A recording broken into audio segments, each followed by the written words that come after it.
Pardonnez le bordel, là j'ai pris la caméra et je l'ai installée alors que j'étais en train de travailler. Parce que je me suis fait une réflexion assez intéressante récemment et je voulais la partager. Donc ce ne sera pas une vidéo réellement sur les méthodes d'apprentissage, sur la science d'apprentissage de manière générale, mais plutôt pourquoi c'est important de savoir gérer ses connaissances, de savoir gérer l'information, en particulier à l'heure actuelle, dans le monde dans lequel on vit. Cette réflexion va s'installer dans l'idée que on change d'époque, en tout cas on a changé d'époque par rapport eh bien déjà à la génération de nos parents et même par rapport aux générations précédentes. Aujourd'hui, l'information est hyper facile d'accès, elle est bien plus qu'elle ne l'a jamais été. Et c'est important de remettre ça en perspective. Avant, il y a rien que... Déjà, il y a plus de 50 ans, donc 50 ans et encore avant, l'information, elle était rare et difficile d'accès. Peut-être pas il y a 50 ans, mettons il y a 100 ans. C'est pas énorme, il y a 100 ans. L'information était hyper difficile d'accès. Pour être stylé, il suffisait d'apprendre des trucs, de continuer à s'éduquer un petit peu après l'école, parce que la grande majorité des gens n'apprenaient pas plus que ce qui était obligatoire. Il y a 100 ans, je parle. Alors quand on remonte à 200, 300, 400 ans, la grande majorité de la population n'étudiait juste pas. Ce qui est normal, ils avaient d'autres choses à foutre. Mais il faut se rendre compte que, d'un point de vue de l'humanité, avoir de l'information aussi accessible, c'est quelque chose de particulièrement rare. C'est un petit peu une anomalie en soi dans l'histoire. Et donc avant, pour être stylé, il suffisait d'avoir des connaissances. Rien que le fait de savoir des trucs vous mettez au-dessus de 90% des gens de votre pays, tout simplement, parce que la grande majorité des gens n'avaient pas accès à ces connaissances. Ils avaient d'autres chats à fouetter, j'entends bien, peut-être que s'ils avaient eu accès à ces connaissances, ils auraient été stylés aussi. Le fait est qu'ils n'y avaient pas accès, que personne n'y avait accès. Seuls les gens qui arrivaient à mettre leurs mains sur des connaissances, donc de par les privilèges et l'éducation ou de par leur travail acharné, arrivaient à s'émanciper entre guillemets de leur situation. C'était vraiment, il suffisait d'avoir des connaissances pour être stylé. Maintenant, tout le monde peut avoir autant d'informations qu'il veut. Avec l'ère Internet, l'information est devenue quelque chose, une ressource presque commune, presque... on s'en rend même pas compte d'à quel point c'est facile d'avoir accès à des connaissances. On se rend même pas compte d'à quel point une recherche Google peut nous ouvrir l'entièreté des bibliothèques du monde, ou presque, mais bon, on s'y approche. Alors qu'avant, t'étais limité à la bibliothèque de ton village, si tu veux. Et il fallait prier pour qu'il y ait des livres intéressants. Aujourd'hui, on a accès à absolument toutes les connaissances du monde, et c'est encore plus vrai maintenant qu'on a les IA génératives, les LLM. Une recherche Google, il y a encore 10 ans, c'était une compétence qui n'était pas forcément partagée par tout le monde. C'est pas forcément évident de faire les bonnes recherches, de rentrer les bons mots-clés, et donc d'aller sur les bons sites internet. Donc de base, on avait accès à toute l'information qu'on voulait, mais on avait aussi accès à beaucoup de merde. Tout le monde avait accès à la connaissance, mais ce qui était discriminant, c'était la volonté d'aller chercher l'information, parce que c'est pas parce qu'il y a Internet que tout le monde d'un coup s'est mis à devenir des têtes. Donc il y avait la volonté d'aller chercher l'information, mais aussi la capacité de chercher, la qualité avec laquelle tu fais ta recherche.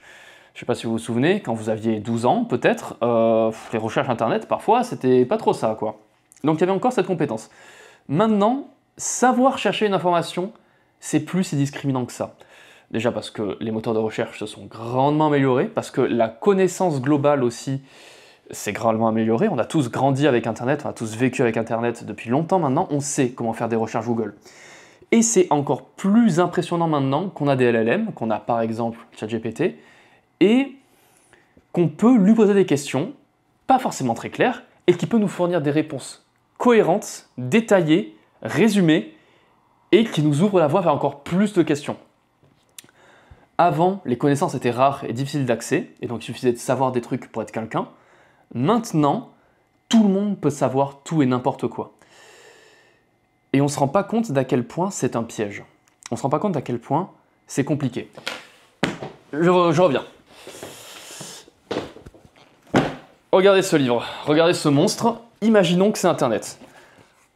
Avant, les gens n'avaient pas accès à tout ça, n'avaient pas accès à absolument toutes ces connaissances. Ça, c'est rien hein, par rapport aux connaissances de l'humanité, c'est rien par rapport à tout ce qu'on peut avoir sur Internet. C'est déjà gigantesque. Et il faut dire qu'il y a 100 ans, par exemple, peut-être 200 ans, la majorité des gens n'avaient pas accès à ça. On peut se dire qu'ils avaient plutôt accès à cette épaisseur. Et encore, franchement, je suis généreux. Les ordres de grandeur sont vraiment pas grands. Si vous êtes curieux, vous avez envie d'apprendre des trucs, et que je vous dis, tiens, voilà, tu as tout là, démerde-toi. Peut-être que vous allez trouver la motivation de commencer à lire un petit peu tout ce pâté, et au bout d'un moment, vous aurez envie de vous tirer une balle. Parce qu'en fait, essayer de gober absolument toutes les informations du monde, pour un être humain normal, dans le monde dans lequel on vit actuellement au XXIe siècle, c'est pas viable. On verra dans 50 ans, on verra dans 100 ans, si on a des puces électroniques qui nous permettent de bouffer toute l'intelligence du monde. On n'y est pas encore. Avant, on vivait dans un monde où passer de ça de connaissances à ça de connaissances, ça faisait déjà de vous quelqu'un de méga stylé. Aujourd'hui, on vit dans un monde où tout le monde a et peut avoir accès à ça,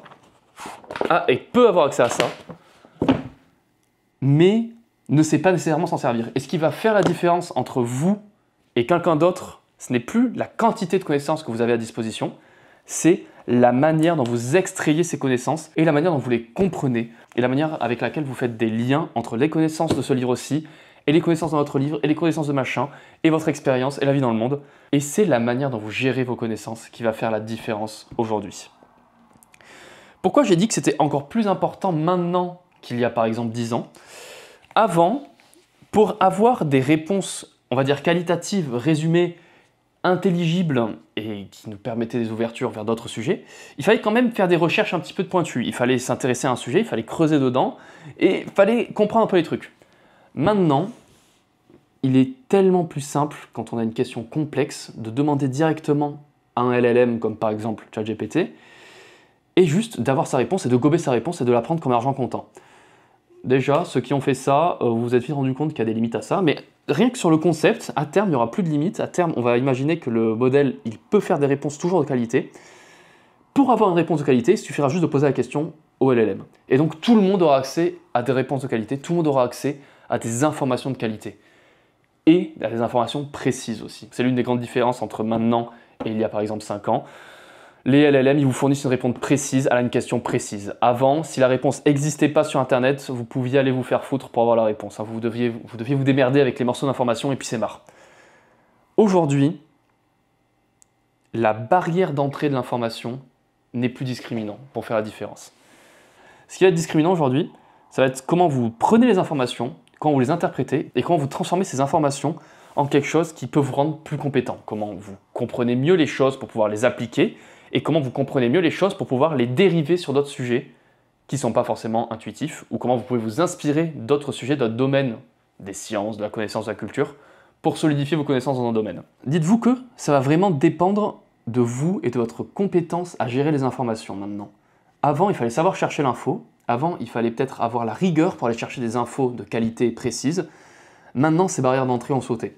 Ce qui fait la différence quand on vous donne une information complète comme on peut avoir actuellement, c'est comment vous allez ensuite l'intégrer dans votre schéma de pensée actuel. Et c'est finalement un peu le but de cette chaîne que de vous apprendre à solidifier et à revoir, à repenser votre réseau de pensée, votre réseau de connaissances. Mais c'est aussi, je trouve, très optimiste comme idée.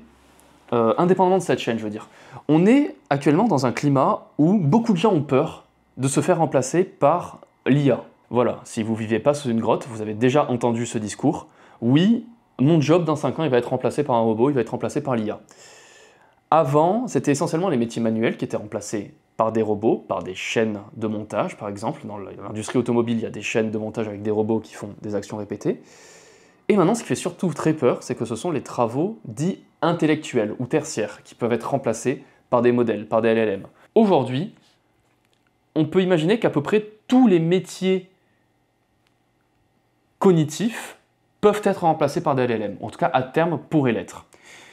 Et vivre dans un climat comme ça, c'est très angoissant, c'est très anxiogène, parce qu'on se dit, putain, il n'y a rien à faire. Ce que je suis en train de vous dire, c'est que c'est précisément grâce à ce nouveau climat de LLM partout, tout le temps, qu'il est possible de tirer son épingle du jeu. Et pas son épingle du jeu comme il y a un crash boursier, on investit tout et c'est l'occasion d'une vie. Non, là, c'est un changement de paradigme. Parce que, d'une part, il faudra toujours des humains derrière les IA pour vérifier ce qui se dit, et d'autre part, le fait qu'on a accès à des informations de qualité cristal à portée de doigt comme ça, nous permet, en tant qu'humain, en tant qu'individu, d'absorber la meilleure information possible, la meilleure qualité pour pouvoir aller beaucoup plus vite dans nos accumulations de connaissances, pour pouvoir aller beaucoup plus loin dans nos connexions de pensée, dans nos cartes de connaissances. Et finalement, dans le monde du travail, pour pouvoir mettre une vitesse à tous ceux qui n'ont pas encore compris que c'est plus le fait d'avoir l'information qui est importante maintenant, mais c'est la manière dont tu l'intègres dans ton schéma de connaissances. Donc voilà, cette vidéo c'est simplement pour parler de ce concept, c'est un truc sur lequel j'aimerais discuter, pourquoi pas avec vous, si ça vous intéresse en commentaire, parce que c'est un climat très anxiogène de se dire que Maintenant, la connaissance et l'information, c'est absolument plus quelque chose de discriminant entre les individus. Ça fait déjà quelques années que c'est le cas, mais aujourd'hui, c'est plus clair que jamais, je trouve. Et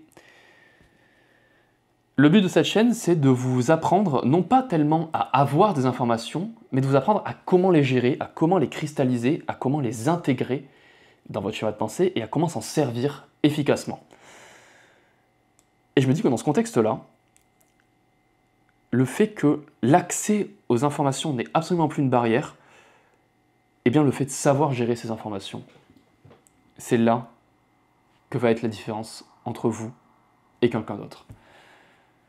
Donc voilà, il n'y a pas réellement de conclusion à cette vidéo.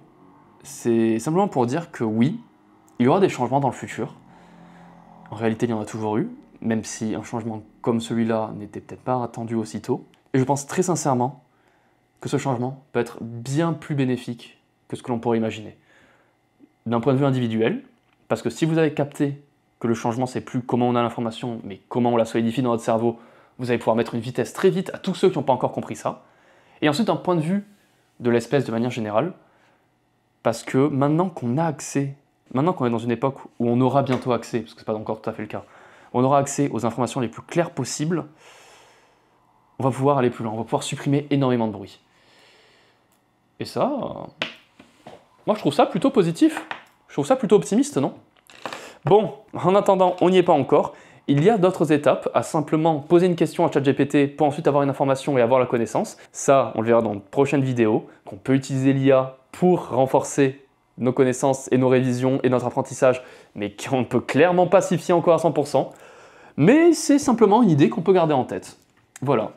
L'accès à l'information, c'est plus un problème. Et maintenant, comme avec Winamax, ce qui compte, c'était pas l'information, c'est ce que vous en faites. Pouah. La conclusion de Botch.